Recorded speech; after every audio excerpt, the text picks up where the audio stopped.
हाँ बच्चों, question number 1 पढ़ो और मुझे बताओ स्टेटमेंट 1 में तुम्हारे क्या कहना है। यार वो कह रहा है velocity increases with decrease in positive charge. यार डिक्रीज इन पॉजिटिव चार्ज का मतलब क्या है? जेड कम। अब मुझे बताओ जेड कम होने पे वेलोसिटी पे क्या फर्क पड़ता है? वेलोसिटी का फॉर्मूला पता है ना, 2.18 इंटू 10⁶ जेड बाय। डिक्रीज होनी चाहिए, करेक्ट ना? हमें दे रखा है डिक्रीज, हमें इंक्रीज दे रखा है। Statement 1 is wrong. स्टेटमेंट 2 पे आओ।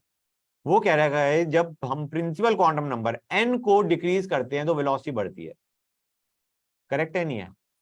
तो statement 1 is false, statement 2 is correct. That's your answer. Question number 2 पे आओ।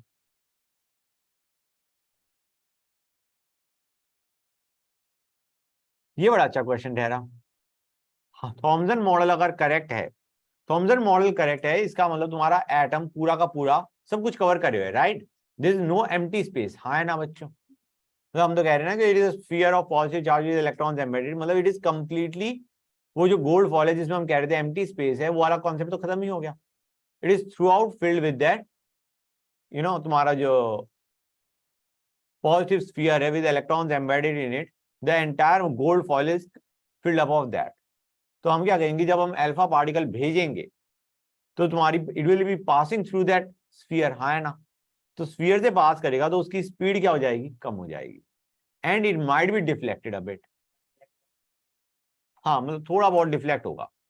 बेसिकली तुम्हारा पॉजिटिव चार्ज से रिपेल हो जाएगा, तो देयर इज अ पॉसिबिलिटी कि तुम्हारा थोड़ा बहुत, अगर ऐसे है यहां से पास हो रहा है तो यहां से ज्यादा रिपल्शन होगी ना, हो सकता है थोड़ा सा डिफ्लेक्ट कर जाए, but there will be reduce speed. That is important, क्योंकि तुम्हारे पास पूरा स्फीयर है भाई, एम्प्टी स्पेस तो है ही नहीं उसमें, थॉमसन मॉडल चल रहा है तुम्हारा। समझ गए? तो मेन जो इसमें क्रक्स था समझने का वो ये था कि the speed will reduce. D, D. अब आते हैं नेक्स्ट पे, क्वेश्चन नंबर 3 पे।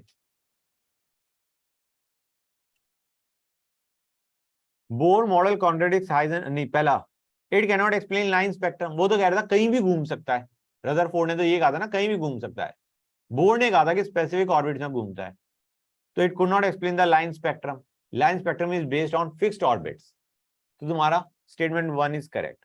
दूसरा उसने कह रखा है Bohr model contradicts Heisenberg uncertainty. मैंने तुम्हें बताया था हाइजेनबर्ग अनसर्टेनिटी क्या कहता है कि इलेक्ट्रॉन कैन नॉट बी, मतलब उसकी पोजीशन और तुम्हारी momentum can not be accurately determined. Idea is कि you can not, it the fixed orbit का कॉन्सेप्ट हट गया, तो बोर मॉडल फेल कर गया एक तरीके से। तो ऑब्वियसली बात है Bohr model contradicts Heisenberg uncertainty principle. That is correct. वो statements are true. Done. Question number 4 पे आते हैं। हमें स्पिन ओनली मैग्नेटिक मोमेंट, पहली चीज स्पिन ओनली की चिंता करने की जरूरत नहीं थी। मैग्नेटिक मोमेंट तुम्हें याद है नहीं याद है? उसका फॉर्मूला क्या होता था? √n(n+2). यार तुम हर एक की इलेक्ट्रॉनिक कॉन्फ़िगरेशन लिखो, उसके बाद उसमें से इलेक्ट्रॉन्स निकालो आउटर टू इनर, पहले 4s से निकलेंगे फिर 3d से निकलेंगे, रिमेंबर दैट। और उसके बाद तुम मैग्नेटिक मोमेंट निकाल लो। क्या दिक्कत है बच्चों? तुम्हारे किसी काम का था ही नहीं। हाँ, Ti3+ दे रखा है। हम कहेंगे इसकी कॉन्फ़िगरेशन होती 4s2 3d2। ये है, 3 इलेक्ट्रॉन हटा दिए, पहले 4s से 2 हटाए फिर 3d से 1 हटाया। 3d1 is the configuration. कितने अनपेयर्ड इलेक्ट्रॉन है बच्चों? 1 अनपेयर्ड है, तो √1 × 3 बेसिकली 1.73 वैल्यू आएगी। हाँ है ना? √3 आ जाएगा, राइट? 1 × 3 का root which will be √3, 1.732। Next पे आते हैं, V2+। वेनेडियम हमारा क्या होता है? 4s2 3d3। ठीक है बच्चों, क्लियर है गाइस? ये हमारी कॉन्फ़िगरेशन होती है। हाँ बेटा, अब इसमें तुमने 2 इलेक्ट्रॉन हटा दिए, तो बेटा तुम्हारे पास 3 अनपेयर्ड बचेंगे। हाँ है ना? ये 3d3, और हमें पता है ये कोई भी तुम्हारा पेयर अप नहीं करेगा जब तक तुम्हारे 5 नहीं भर जाते डी में। तो ये सारे के सारे अनपेयर्ड बैठे। तो हम क्या कहेंगे, you can easily find out the magnetic moment. क्या आएगा तुम्हारा? √15। करेक्ट बच्चों? 3 × 5 का रूट। अब आते हैं Sc3+। स्कैंडियम हमारा होता है 4s2 3d1। 3 इलेक्ट्रॉन्स हटा दिए, ये हट गया, ये हट गया। यू विल हैव जस्ट, मतलब कोई बचेगा ही नहीं। इसके बाद क्या आता है तुम्हारा, मतलब इससे पहले क्या आता है? 3p6। हाँ है ना? मतलब आइडियाज उससे पहले सारे तुम्हारे सब शेल्स आर कंप्लीटली फिल्ड, तो magnetic moment will be 0। Correct, fine, ये हमारा हो गया। नेक्स्ट पे आते हैं, बोर थ्योरी, क्वेश्चन नंबर 5। यार Li+ के लिए वैलिड है या Li2+ के लिए वैलिड है? 2+ के लिए, Li+ के लिए वैलिड नहीं है, that is a 2 electron system. तो statement 1 is false and statement 2 is correct. मैंने तुम्हें बताया था जीमन इफेक्ट, हाँ है ना, splitting of lines in magnetic field, Zeeman effect. तो डन। क्वेश्चन नंबर 6 पे आते हैं बच्चों। 0 एंगुलर नोड, 2 रेडियल नोड। तो हम कहेंगे रेडियल नोड क्या होता है, n-l-1, this is given to us as 2, और हमें दे रखा है एंगुलर नोड कितने हैं, 0। ऑर्बिटल निकालोगे नहीं निकालोगे, L0 का मतलब S, n की वैल्यू क्या आएगी बच्चों, 3, so it is going to be 3s, हाँ है ना, गुड। क्वेश्चन नंबर 7, उसने कह रखा है एटॉमिक नंबर 25, इलेक्ट्रॉनिक कॉन्फ़िगरेशन लिखो 4s2 3d5। उसमें हमने डाइवेलेंट आयन बना दिया, डाइवेलेंट का मतलब 2 इलेक्ट्रॉन्स फेंक दिए बाहर। तो अब तुम्हारे पास कितने अनपेयर्ड आएंगे बच्चों, 5। मैग्नेटिक मोमेंट निकालो, √35, 5 × 7 का √35। डन। बच्चों ये देखो कितने सिंपल क्वेश्चन थे यार, जिनको तुम छोड़ के आए हो।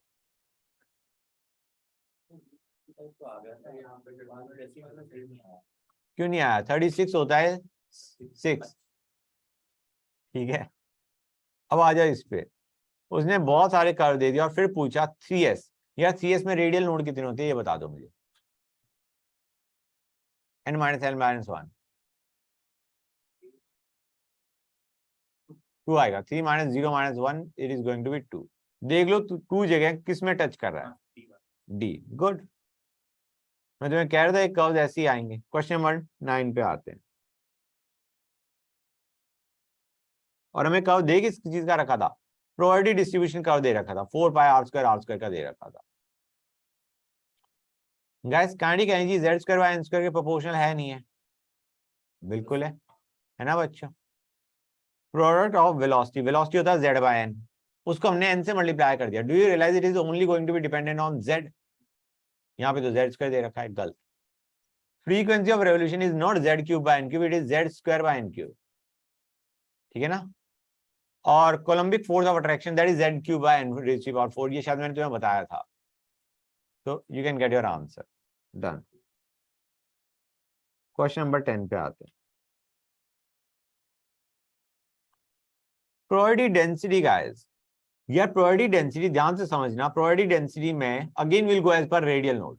1s के लिए तुम, क्योंकि वो r की बात कर रहे हैं ना, इनफाइनाइट डिस्टेंस को छोड़ दो, कहां कहां पे उसकी वैल्यू 0 होगी या कुछ और होगी। 1s में तुम्हारे कितने रेडियल नोड आते, 0 रेडियल नोड, ठीक है। उसने क्या कह रखा है, it can B 0 for 1s।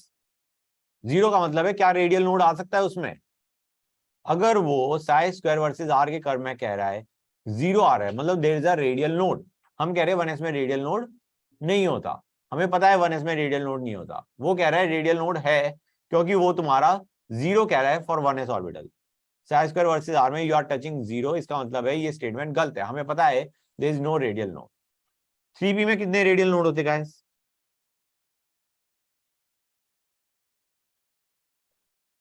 1 radial node होता है।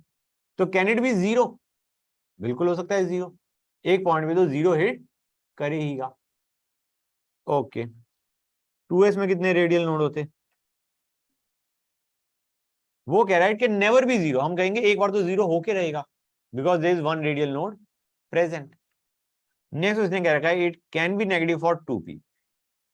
गाइस पहली चीज, हम नेगेटिव करते ही नहीं, क्यों, क्योंकि हम कहेंगे प्रोबेबिलिटी डेंसिटी है दैट इज साइ², जो नीचे वाला कर्व है वो ऊपर जाता है, तुम्हें याद होगा, तो नेगेटिव तो वो वैसे ही नहीं होगा। समझ आ रहा है, नहीं आ रहा है। वो कह रहा है इट कैन बी नेगेटिव, हम कहते हैं psi can not be negative. Fine guys, clear है यहां तक।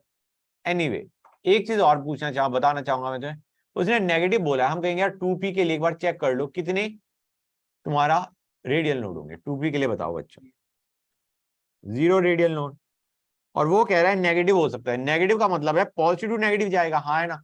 अगर सोच भी हम रहे हैं तो तुम्हारा it will be positive to negative, right? तो हमें बताया रेडियल नोड है ही नहीं, it can not go to negative. समझ में आ रहा है नहीं आ रहा है बच्चों? We are done with it. मतलब ये बेसिकली रेडियल नोड पे डिपेंडेंट था, और कोई क्वेश्चन उसमें और कुछ चीज नहीं पूछी गई। क्वेश्चन नंबर 11 पे आओ।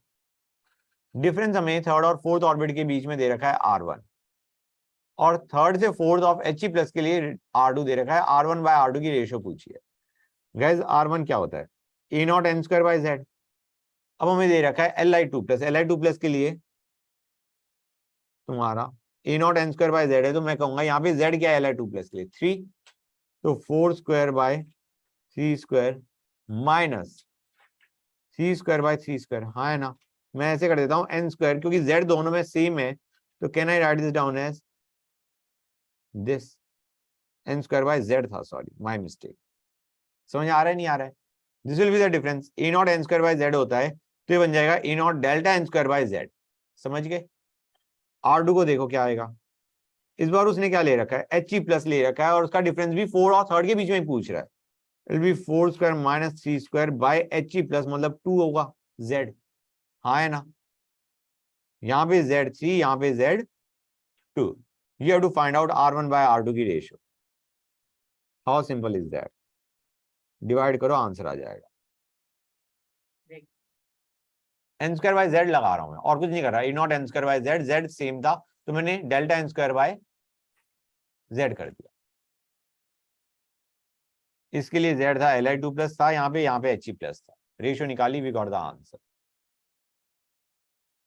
लिख लिया? 12 पे आ जाओ बच्चों। हमें shortest wavelength of hydrogen atom दे रखा है in Lyman series. Shortest wavelength in Lyman series कौन सी होती है? मैक्सिमम एनर्जी बेसिकली क्या होगा? इन्फिनिटी से 1, correct. Will be R(Z²) into 1/(1² minus 1/(∞²), हाँ है ना? मे बी, आई थिंक, हाँ। 1/λ2 क्या हो जाएगा? बाल्मर सीरीज का लॉन्गेस्ट वेवलेंथ कौन सी होगी बच्चों? 3 to 2, तो 1/2² minus 1/3²। You will get your answer, हाँ या ना? बेसिकली हमें λ2 को λ1 की टर्म में चाहिए। Will let us divide the two, R cut जाएगा and you will get your answer, हाँ है ना? R के बाद 2², क्योंकि तुम्हारा He+ बोला है ना बेटा उसने। क्वेश्चन नंबर 13 पे आते हैं बच्चों।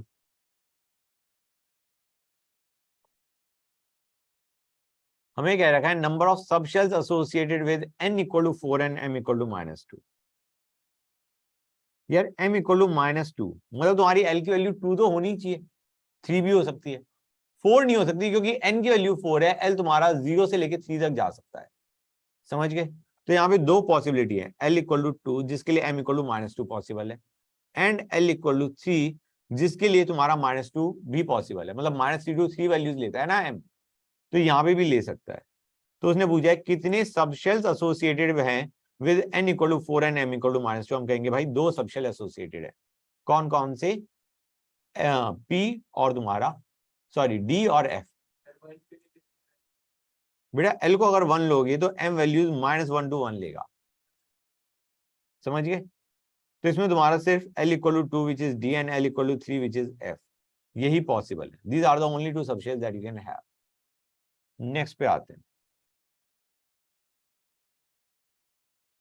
14 में डी ब्रॉगली वेवलेंथ पूछा गाइस। मैंने तुम्हें बताया था एक फॉर्मूला कि lambda equal to 2 pi A0 n by Z, वो लगाओगे तुम्हारा सीधा आंसर आ जाएगा। आई गेस यही फॉर्मूला था जो। Okay, next question number 15। ये थोड़ी दिक्कत वाला है। उसने कह रखा है बाल्मर सीरीज दे रखा है, कौन कौन से करेक्ट है। एक काम करता हूं, पहले मैं फर्स्ट को छोड़ देता हूं फॉर द टाइम भी। सेकंड पे आओ। n1 2 होगा, करेक्ट है, बाल्मर में जा रहा है। लॉन्गेस्ट वेवलेंथ मिनिमम एनर्जी किस में आएगी? 3 से 2, ठीक है ना? एनर्जी डिफरेंस मिनिमम है। अब फोर्थ गलत है यार, आयोनाइजेशन एनर्जी को wave number of this line से कैसे कैलकुलेट करोगे? बाल्मर से ionisation energy can not be calculated, ठीक है, राइट। अब आते हैं फर्स्ट पे। जैसे जैसे वेवलेंथ डिक्रीज हो रही है, लाइंस कन्वर्ज हो रही है। अब इसका मतलब क्या है? इसको ऐसे देखो गाइस, वेवलेंथ कम का मतलब क्या है? एनर्जी ज्यादा। हम कहेंगे पहले वाले में यहाँ पे था, दूसरे वाले में यहाँ पे था, तीसरे वाले में यहाँ पे था, फिर यहाँ पे था, फिर यहाँ पे था। कुछ ऐसा याद आ रहा है, नहीं याद आ रहा है बच्चों? That is what we have. हम कहेंगे जैसे तुम्हारा वेवलेंथ डिक्रीज हो रही है, मतलब हम ज्यादा एनर्जी गैप देख रहे हैं। डू यू रियलाइज ये जो एनर्जी गैप है, ये और ये, इन दोनों के बीच में डिफरेंस कम हो, मतलब wavelength will approach a limiting value. समझ में आ रहा है, नहीं आ रहा है? क्योंकि तुम्हारा at one point of time दोनों के बीच का energy difference is almost same. तो those lines in the series they start converging। समझ में आ रहा है, नहीं आ रहा है? कि जो वेवलेंथ है उसकी वैल्यू एक लिमिटिंग वैल्यू की तरफ जाने लग गई, जैसे ऐसे तुम मतलब हायर से लोअर पे जंप करवा रहे हो। ये चीज समझ में आई, नहीं आई? जैसे तुम यहां से यहां पे जंप करवा रहे हो और यहां से यहां पे करवा रहे हो, तो ऑलमोस्ट तुम्हारी जो वेवलेंथ है वो लगभग सेम होगी। एनर्जी डिफरेंस इन दोनों के बीच में ऑलमोस्ट सेम है। तो वही वो कहना चाह रहा है, lines in the series they start to converge. समझ में आया या नहीं आया बच्चों? क्लियर है गाइस? तो your options 1, 2 and 3 are going to be correct. Question number 16 पे आते हैं। ये तो मजाक ही था।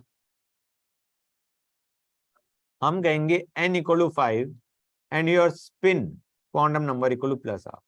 यार ये तो इलेक्ट्रॉन के बारे में होता है, राइट? तो हम कहेंगे ऑर्बिटल तो तुम्हारे कितने हो जाएंगे, n स्क्वायर 25 ऑर्बिटल होंगे, जिसमें तुम्हारा ms इक्वल टू हाफ भी हो सकता है, माइनस हाफ भी हो सकता है, राइट? क्लियर है नहीं बच्चों? 2 electrons are possible with opposite spin. उसने बस ऑर्बिटल्स पूछे थे, दैट इज 25, खत्म, दैट्स ऑल। ठीक है बच्चों, गुड।